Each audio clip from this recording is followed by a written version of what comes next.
আমি প্রশ্ন করব, আপনার উত্তর দিবেন। আপনাদের অনেক প্রশ্ন ক্লিয়ার এখানে হয়ে যাবে।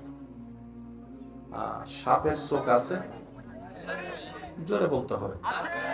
মানুষের চোখ আছে? কাঠটা সুন্দর? হ্যাঁ। বানরের হাত আছে? মানুষের হাত আছে? কাঠটা সুন্দর। ক্যাঙ্গারুর পেট আছে? মানুষের পেট আছে? কাঠটা সুন্দর। হনুমানের চেহারা আছে? মানুষের চেহারা আছে?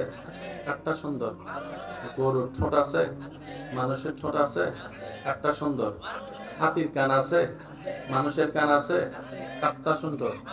কাঠটা সুন্দর। কাঠটা সুন্দর। কাঠটা সুন্দর। বলেন কাঠটা সুন্দর। মুরগির দুইটা পা আছে? মানুষের দুইটা পা আছে? কাঠটা সুন্দর। জোরে জোরে জোরে। আপনার যা আছে অন্যদেরও তা আছে, কিন্তু আল্লাহ আপনাকে যা দিয়েছেন তা অন্যদেরকে দেননি।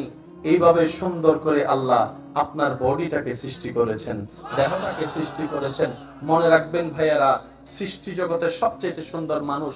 সেজন্য মনে রাখবেন, কোনো বাটি মানুষকে ঠাট্টা করবেন না, কোনো তোতলা মানুষকে ব্যঙ্গ করবেন না, কোনো কালো মানুষকে অবহেলা করবেন না, কোনো চেহারা একটু ব্যঙ্গাওয়ালা মানুষকে কখনো অপমানিত করবেন না, কোনো হাত কাটা মানুষকে হাসাহাসি করবেন না, কারো আঙ্গুল কাটা থাকলে হাসাহাসি করবেন না, 5টার জায়গায় 6টা আঙ্গুল হলে হাসাহাসি করবেন না। এই মানুষটা দেখতে এমন কেন? উত্তর একটাই, তার রবের তাকে যেভাবে দেখতে সুন্দর লেগেছে তার রব তাকে সেভাবে বানিয়েছে। আমরা থুতলা মানুষকে পছন্দ করি, বলেন না? থুতলা মানুষকে পছন্দ করি। আমি বলছি আপনাদের মিলে কিনা দেখেন। অনেক সময় দেখবেন থুতলাকে বাঙ্গাইতে গেলে যে বাঙ্গাই সেও এক সময়, সত্যি বলেন, আওয়াজ শুনি নাই। থুতলারে বাঙ্গাইলে এক সময় দেখবেন যে হেও থুতলা, ঠিক নেই? এটা কেন হয় আসুন জেনে নিই। থুতলার মানুষের কথা আমাদের পছন্দ না।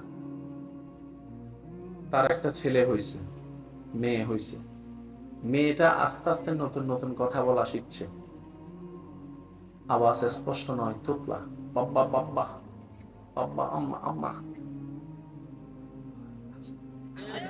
ছোট বাচ্চা যখন তুতলায় কথা বলে যে আদর লাগে, ওরে আমার সোনামণি রে। কলারে কলা কইতে পারে না, কয় তলা। এটা শুনে দাদা দাদির মন, নানা নানির মন খুশি। ওরে বাবা, এবার বলেন তলাটা কি শুদ্ধ না ভুল?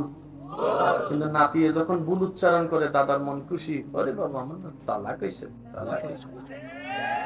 আপনার আমার যেরকম সেই ছোট্টবেলার ছোট্ট বাচ্চার তোতলা কথাকে পছন্দ হয়, আল্লাহ তাআলার বান্দার ভিতরে যারা তোতলায় কথা বললে রবের সুন্দর লাগে, আল্লাহ তাদেরকে তোতলামি দান করে, তোতলামি দান করে।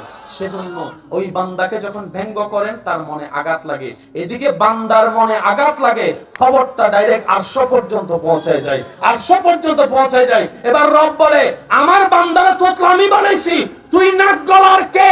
আল্লাহ পাক তখন নারাজ হয়ে ওই বান্দার তোতলানিটা তাকে দিয়ে দেয়। মনে থাকবে ইনশাআল্লাহ।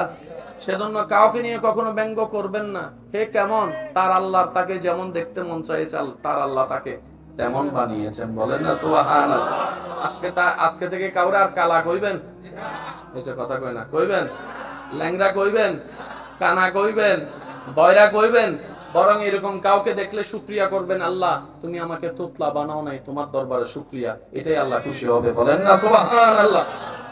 মনোযোগ আছে? এবার সব ফেরেশতারা যখন আসলো, দেখা অবাক হয়ে গেল, সেই সৃষ্টি হচ্ছেন আপনি, আমি, আমরা।